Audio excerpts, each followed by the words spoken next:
The Gift of the Magi by O. Henry. $1.87. That was all. And 60 cents of it was in pennies. Pennies saved 1 and 2 at a time by bulldozing the grocer and the vegetable man and the butcher until one's cheeks burned with the silent imputation of parsimony that such close dealing implied. 3 times Della counted it. $1.87. And the next day would be Christmas. There was clearly nothing left to do but flop down on the shabby little couch and howl. So Della did it, which instigates the moral reflection that life is made up of sobs, sniffles, and smiles, with sniffles predominating.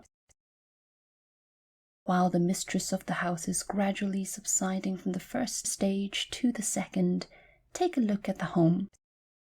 A furnished flat at $8 per week.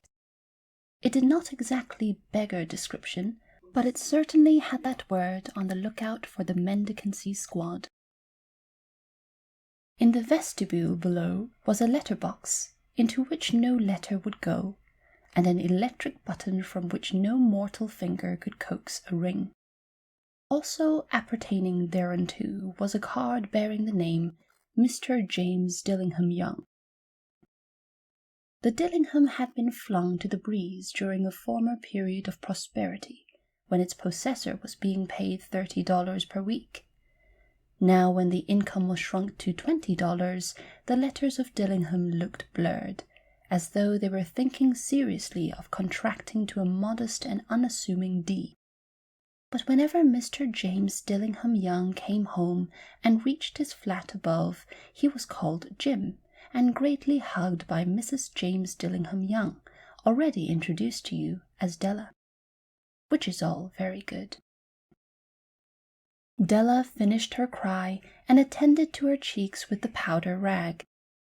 She stood by the window and looked out dully at a grey cat walking a grey fence in a grey backyard. Tomorrow would be a Christmas day, and she had only $1.87 with which to buy Jim a present. She had been saving every penny she could for months, with this result. $20 a week doesn't go far. Expenses had been greater than she had calculated. They always are.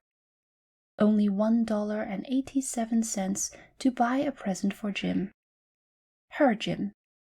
Many a happy hour she had spent planning for something nice for him.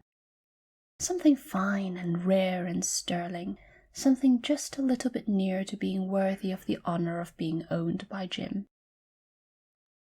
There was a pier glass between the windows of the room. Perhaps you have seen a pier glass in an $8 bat. A very thin and very agile person may, by observing his reflection in a rapid sequence of longitudinal strips, obtain a fairly accurate conception of his looks. Della, being slender, had mastered the art. Suddenly she whirled from the window and stood before the glass. Her eyes were shining brilliantly, but her face had lost its color within 20 seconds. Rapidly she pulled down her hair and let it fall to its full length. Now there were 2 possessions of the James Dillingham Youngs in which they both took a mighty pride. One was Jim's gold watch that had been his father's and his grandfather's. The other was Della's hair. Had the Queen of Sheba lived in the flat across the air shaft, Della would have let her hair hang out of the window some day to dry, just to depreciate Her Majesty's jewels and gifts. Had King Solomon been the janitor, with all his treasures piled up in the basement, Jim would have pulled out his watch every time he passed, just to see him pluck at his beard from envy. So now Della's beautiful hair fell about her, rippling and shining like a cascade of brown waters. It reached below her knee and made itself almost a garment for her. And then she did it up again, nervously and quickly.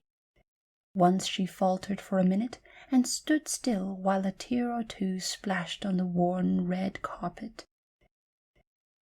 On went her old brown jacket, on went her old brown hat.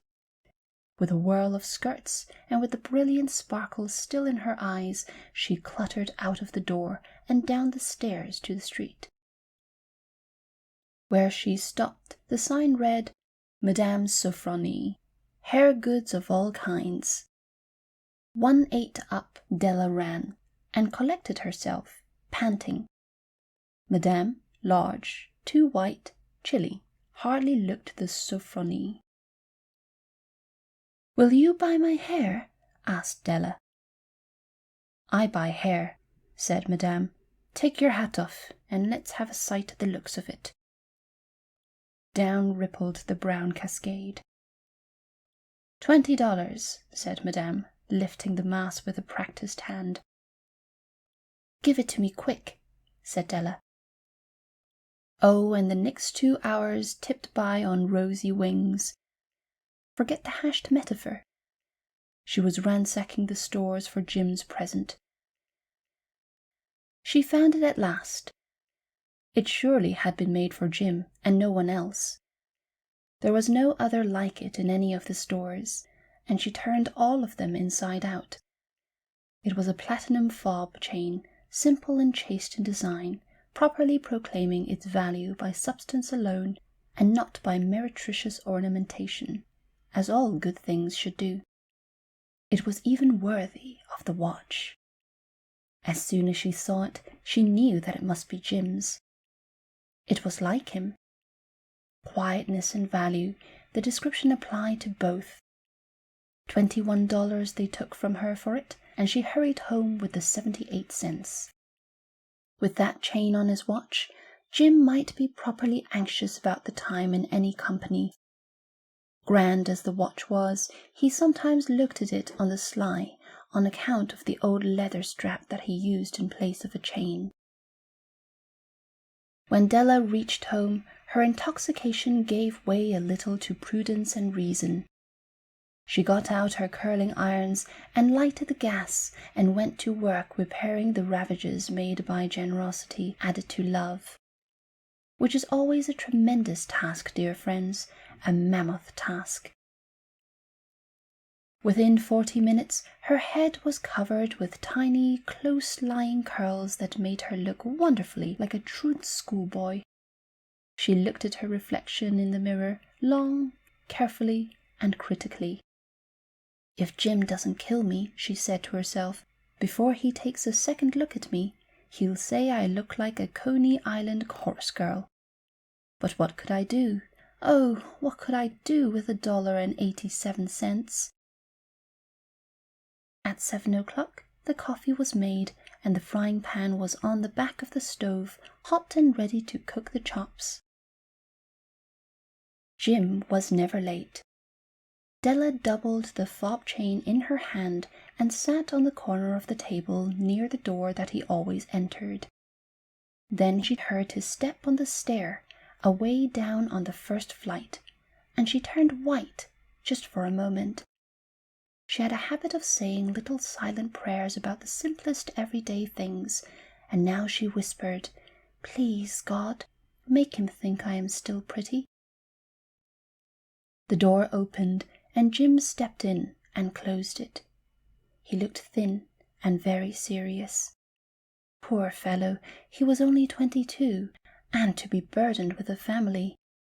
He needed a new overcoat, and he was without gloves.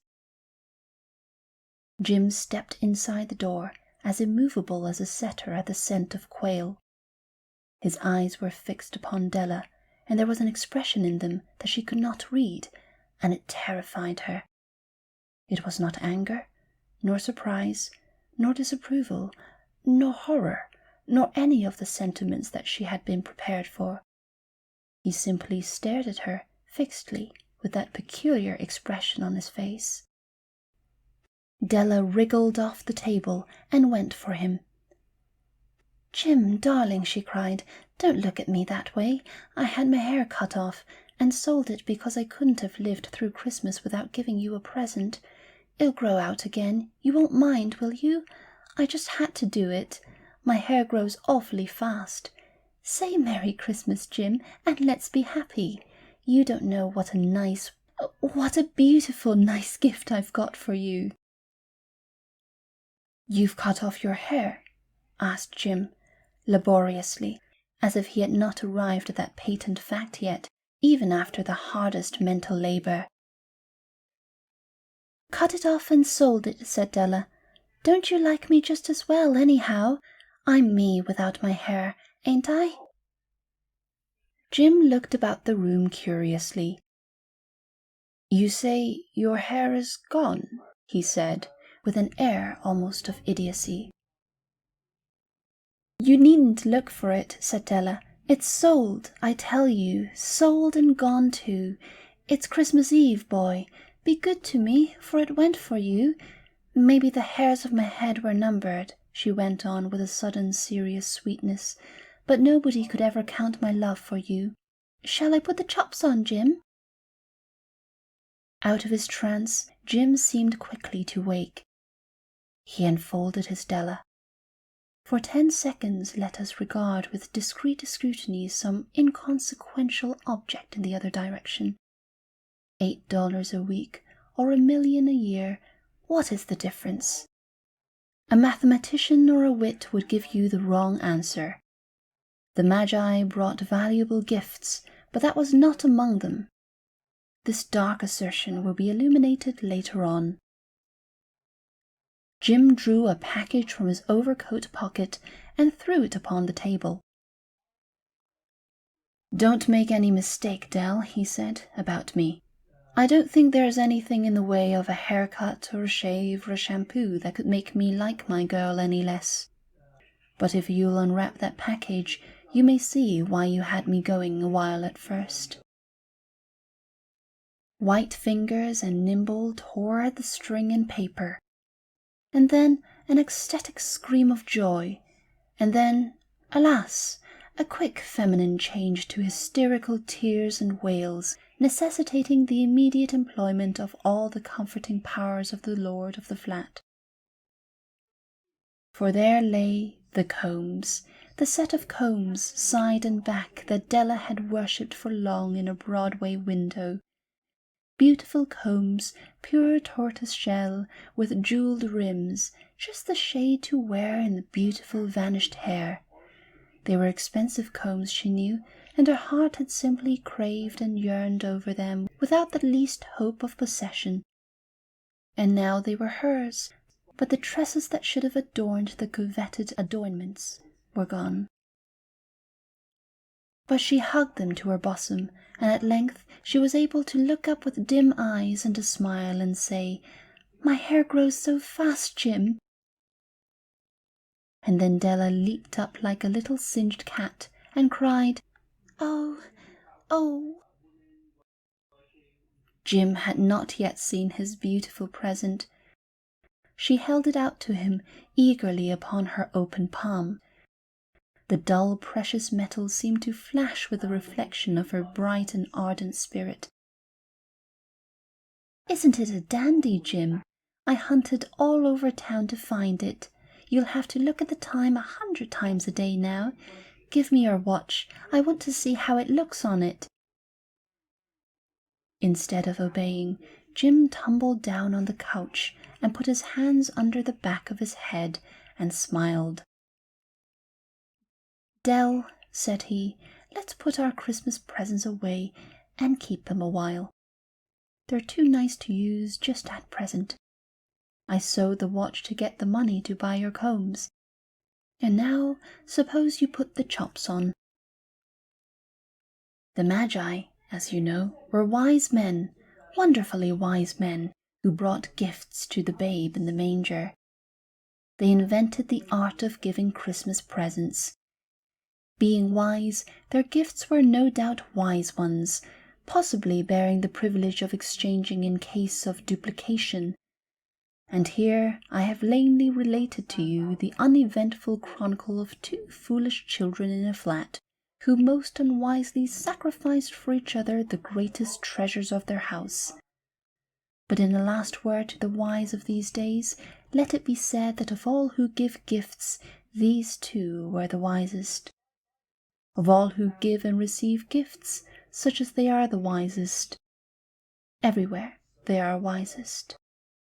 They are the Magi.